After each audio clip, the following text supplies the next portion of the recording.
आई का सदर बना दिया, अरे मुख्यमंत्री बना दिया क्या, आपको गुलाम बना दिया। ऐसे जिया चौधरी जैसे तमाम, या फिर अखिलेश भैया के पैरों में जाकर के पड़ जाए कि औकात नहीं कि अपनी मर्जी से एक अल्फाज कह सकते। भैया जी पे जवानी कुर्बान। बाबरी मस्जिद के अंदर मूर्ति रखी गई, दलित समाज ने सियासत को पहचाना, उनके अंदर बौखलाहट पैदा हो गई। हिंदू मुस्लिम दंगे कांग्रेस की हुकूमत में हुए, कभी समाजवादी पार्टी को, कभी कांग्रेस पार्टी को। आपने जो काम नगर निकाय चुनाव में मजलिस इत्तेहादुल मुस्लिमीन के लिए किया वो यकीनन काबिल तारीफ है। आपके उस काम को देखते हुए आज तमाम नाम निहाद सेकुलर पार्टियों के पेटों में मरोड़ा मार गया, उनके अंदर बौखलाहट पैदा हो गई है। यकीनन ये आप लोगों की मेहनत का नतीजा है। और मैं सलाम करता हूँ मुजफ्फरनगर नगर पालिका की आवाम को कि उन्होंने मजलिस इत्तेहादुल मुस्लिमीन के हक में वोट कर तमाम नाम निहाद सेकुलर पार्टियों के पेट में मरोड़ा पैदा करने का काम किया। आज उत्तर प्रदेश के अंदर मजलिस इत्तेहादुल मुस्लिमीन सीढ़ी के पहले पायदान पर खड़ी हो चुकी है। वो तमाम मजलिस इत्तेहादुल मुस्लिमीन के कार्यकर्ताओं पदाधिकारियों की मेहनत का नतीजा है। अब जो आने वाला चुनाव है वो बड़ा चुनाव है। जिस तरह से हम लोगों ने मेहनत की, दिन रात मेहनत की और मजलिस इत्तेहादुल मुस्लिमीन के 5 चेयरमैन, 83 कॉरपोरेटर उत्तर प्रदेश के अंदर जिताने का काम किया, वहीं अगर मैं बात करूं मेयर के चुनाव में, तो मेयर के चुनाव में 1,28,543 वोट मेरठ के अवाम ने देकर दूसरे नंबर पर मजलिस इत्तेहादुल मुस्लिमीन के कैंडिडेट को पहुंचाने का काम किया।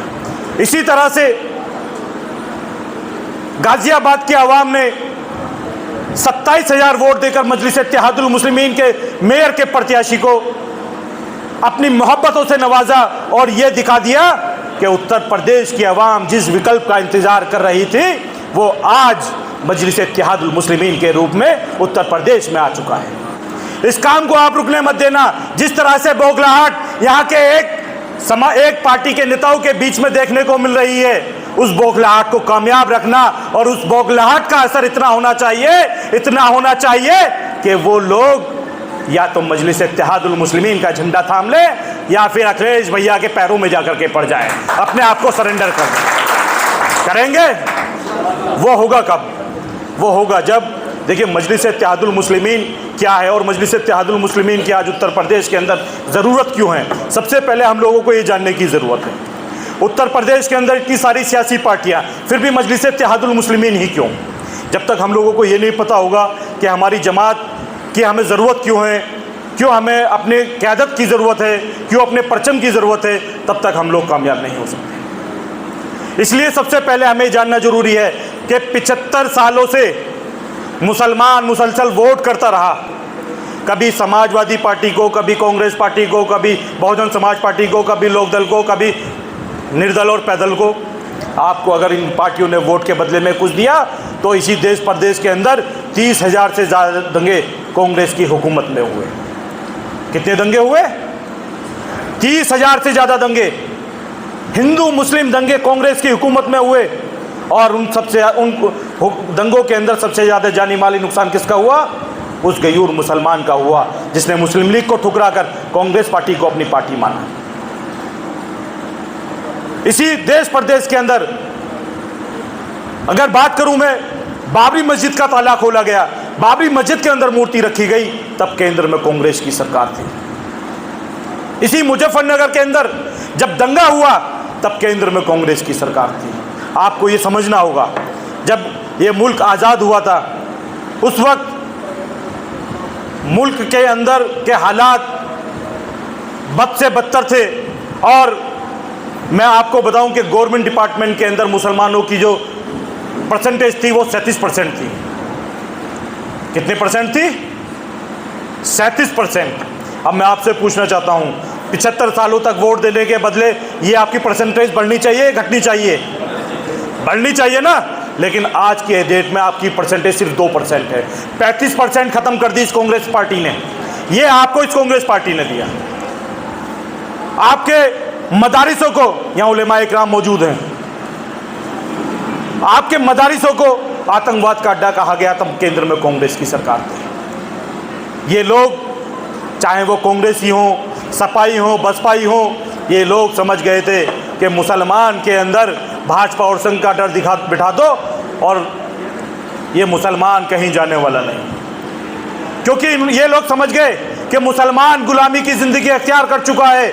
उसी चीज़ का ये लोग नाजायज़ फ़ायदा उठाकर आपका वोट आपसे लेते रहे और आपको भाजपा संघ का डर दिखाकर अपनी हुकूमत बनाते रहे। याद रखना, जुल्म और ज़्यादती चाहे सपा की सरकार रही हो, बसपा की रही हो, कांग्रेस की रही हो, जुल्म और ज़्यादती का शिकार मुसलमान हर सरकार में रहा है। इसलिए 75 सालों में से 60 साल आपकी वोट लेकर के हुकूमत में आने वाली कांग्रेस पार्टी ने आपके साथ जो नाइंसाफ़ी की वो किसी से छुपी नहीं है। आपके ऊपर जो जुल्म और ज़्यादती हुई उस पर कभी कांग्रेस पार्टी के नेता नहीं बोलते। आपके साथ इसी देश प्रदेश के अंदर आपकी वोटों से हुकूमत में आने वाली समाजवादी पार्टी जो 4-4 बार सूबे के अंदर अपनी सरकार बनाती है, उसने भी वही किया जो आपकी वोट लेकर 60 साल तक हुकूमत करने वाली कांग्रेस पार्टी ने किया। आपको दिया क्या? आपके नौजवान के हाथ से कलम छीनकर ई रिक्शा थमाने का काम समाजवादी पार्टी ने किया। और हमारा नौजवान क्या करता है?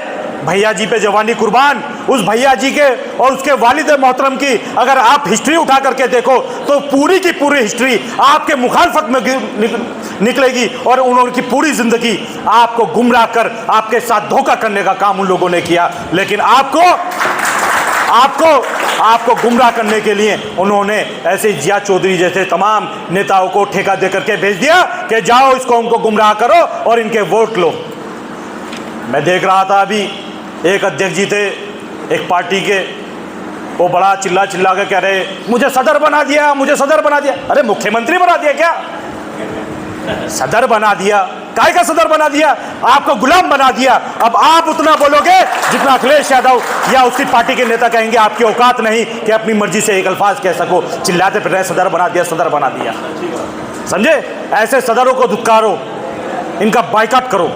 आपको पता है आपसे ज़्यादा जुल्म और ज़्यादती का शिकार ये दलित समाज था, जिसको इस देश प्रदेश के अंदर अछूत माना जाता था, जिसको कहा जाता था कि ये गोबर से दाना चुक्कर खाने वाली कौम है। वो कौम जिसकी बस्तियों में अच्छे स्कूल नहीं हुआ करते थे, एक मिनट, जिसकी बस्तियों में अच्छे स्कूल नहीं हुआ करते थे, जिसकी बस्तियों में नाली खड़ंजे नहीं हुआ करते थे, जिसकी बस्तियों में अस्पताल नहीं हुआ करते थे, जिसके के लिए पीने के पानी के लिए जिसकी बस्तियों में कुएं नहीं हुआ करते थे। और तो और उस कौम पर इतना जुल्म और ज़्यादती हुआ कि उसकी गले में मटकी लटकाई जाती थी ताकि अगर ये थूके तो इसका थूक इसकी मटकी में गिरे, ज़मीन पे ना गिरे, जिससे ज़मीन नापाक ना हो पाए।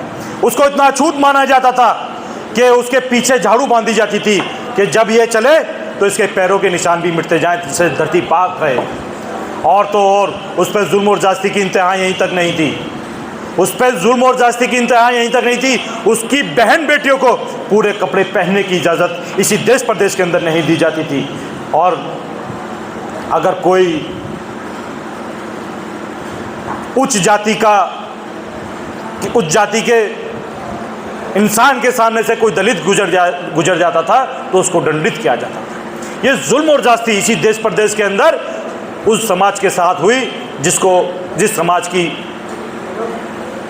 बेटी बहन मायावती सूबे की 4-4 बार मुख्यमंत्री।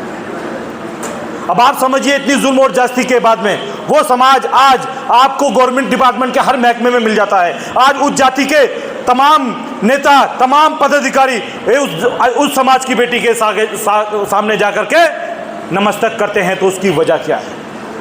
उसकी वजह यह है कि दलित समाज ने सियासत को पहचाना, वोट की ताकत को पहचाना और पंजाब से आए मान्य काशीराम की आवाज़ को बुलंद किया, उनके हाथों को मजबूत किया और इस देश प्रदेश की सत्ता की चाबी एक बार दो बार नहीं बल्कि 4 बार अपने समाज की बेटी मायावती के हाथ में देने का काम किया। जब मायावती जी सत्ता में आई तब जा कर के इस समाज के साथ हक और इंसाफ हो चुका। और मेरे कलमा गो भाई जो 75 सालों से नाम निहाद सेकुलर पार्टियों के लिए वोट कर रहे हैं, उनकी हालत क्या है? क्या हालत है उनकी? आज दलित से बदतर जिंदगी गुजारने पर मजबूर। क्यों?